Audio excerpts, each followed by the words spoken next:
Hi, I'm John Stewart, Chief Investment Officer of Farmers Trust Company. This is the Investor's Edge.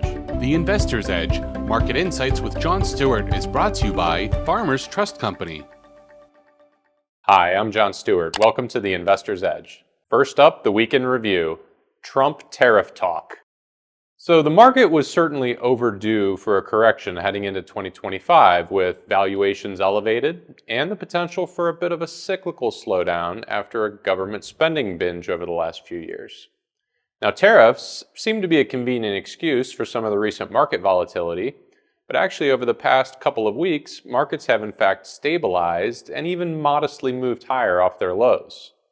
And that's coincided with additional tariff announcements coming out of the White House, including a new 25% tariff announced earlier this week on imported cars and car parts not manufactured in the United States.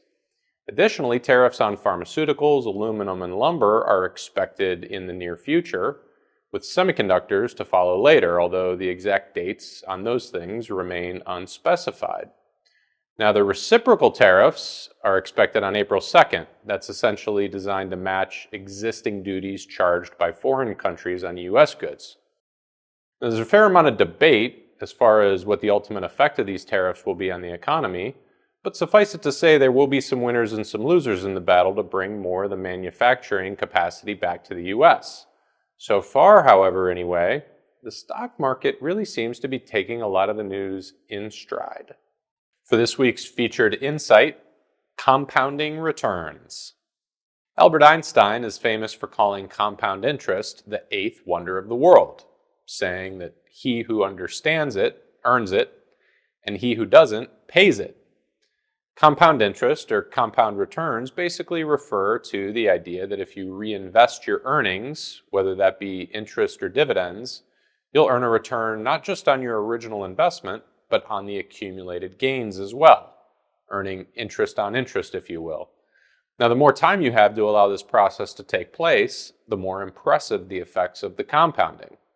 For example, if you have a $10,000 investment that pays 5% interest, you'll earn $500 per year, or $5,000 over the course of 10 years.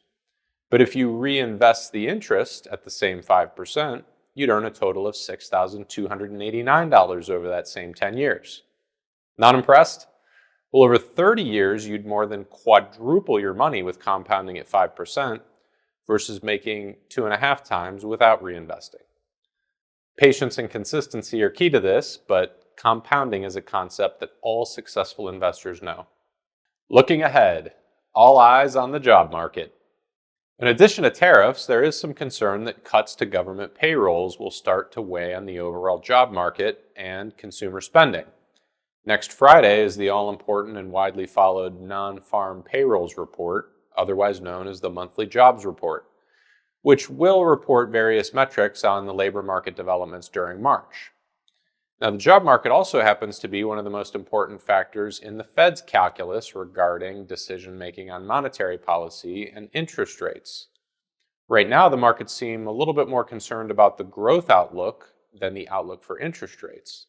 In other words, a really weak report would cause more concern about the economic outlook, even if that means the possibility of more interest rate cuts from the Fed. What the market really likely wants is a report that's strong enough to signal the economy's on solid footing, while not too strong so as to introduce the fear of potentially higher rates. Otherwise known as Goldilocks. Not too hot, not too cold, but just right. Once again, I'm John Stewart. Thank you for watching The Investor's Edge. The Investor's Edge, Market Insights with John Stewart, is brought to you by Farmers Trust Company.